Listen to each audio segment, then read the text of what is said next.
अस्सलाम वालेकुम। Biochemistry post RN को हम डिस्कस कर रहे हैं। सबसे पहले मैं आपको बताऊं कि इस कोर्स में आपने क्या क्या पढ़ना होगा, टोटल यूनिट्स कितने हैं और आप किस तरीके से इस यूनिट को इस कोर्स को कवर करेंगे। अगर देखा जाए तो टोटल हमारे पास 11 चैप्टर्स हैं, यानी 11 यूनिट्स टोटल आपके पास हैं, जिसमें सबसे पहले तो आप ये देखें कि बेसिक केमिस्ट्री का क्या कंसेप्ट है, यानी कि what is the basic concept of chemistry. इसमें बेसिकली आप ये देखेंगे, अगर एज अ नर्स सोचें तो आपको केमिस्ट्री पढ़ने की ज़रूरत क्या है। तो बेसिकली नर्सिस के लिए बायोकेमिस्ट्री या केमिस्ट्री क्यों ज़रूरी है, इस चीज़ों को हम डिस्कस करें। फिर उसके बाद हम देखें ऑर्गेनिक केमिस्ट्री क्या होती है। देखें केमिस्ट्री की ना डिफरेंट टाइप्स हैं, उन डिफरेंट टाइप्स में से एक ऐसी केमिस्ट्री जो स्पेशली रिलेट करती है मेडिसिन्स के साथ।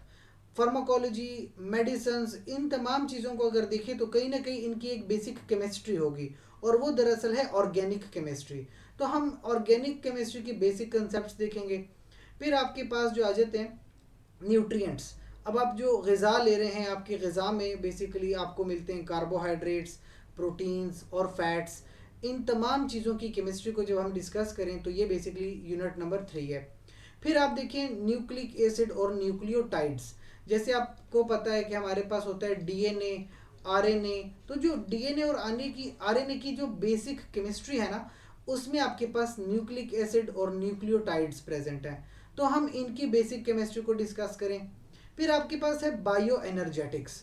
आपको पता है कि हमारे जिस्मों का जो बेसिक एनर्जी का पैकेट है, that is called as ATP.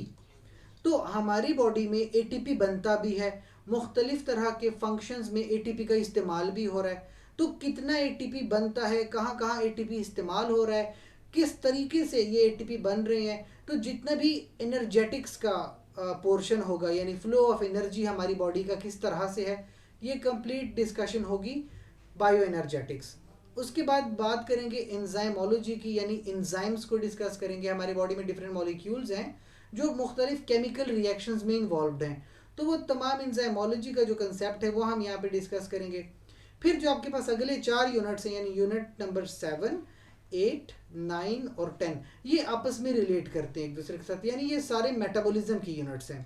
सबसे पहले तो आपको बेसिक मेटाबॉलिज्म का मतलब समझाया जाए कि मेटाबॉलिज्म होती क्या है। उसके बाद मेटाबॉलिज्म बताई जाए कार्बोहाइड्रेट्स की। उसके बाद अगले यूनिट में मेटाबॉलिज्म बताई जाए फैट्स की। और फिर हम डिस्कस करें मेटाबॉलिज्म ऑफ प्रोटीन्स। तो ये चारों यूनिट्स मेटाबॉलिज्म से रिलेटेड हैं और बहुत आसानी से हम इन चारों यूनिट्स को कवर करेंगे। और लास्ट में हम बात करेंगे कुछ हार्मोन्स की, यानी हमारी बॉडी में मुख्तलिफ तरह के जो हैं डिफरेंट मॉलिक्यूल्स हैं जो पूरी बॉडी में प्रोड्यूस होते हैं, एक सेल का दूसरे सेल से कम्युनिकेशन करवाते हैं, और हमारी बॉडी के मुख्तलिफ physiological process in he hormones के थ्रू चल रहे होते हैं। तो हम बेसिक इन हार्मोन्स को डिस्कस करेंगे, और इस तरह से जो पोस्ट आरएन की बायोकेमिस्ट्री है उसका ये कोर्स हमारे पास कम्प्लीटली लेक्चर फॉर्म में अवेलेबल होगा। सो ये बेसिक हमारा प्लान है, बायोकेमिस्ट्री को हम इस तरह से लेकर चलेंगे। सो नेक्स्ट वीडियो आपके पास जो आएगी वो चैप्टर नंबर 1 होगा, जिसमें हम बेसिक कंसेप्ट्स ऑफ केमिस्ट्री को डिस्कस करेंगे। That's all.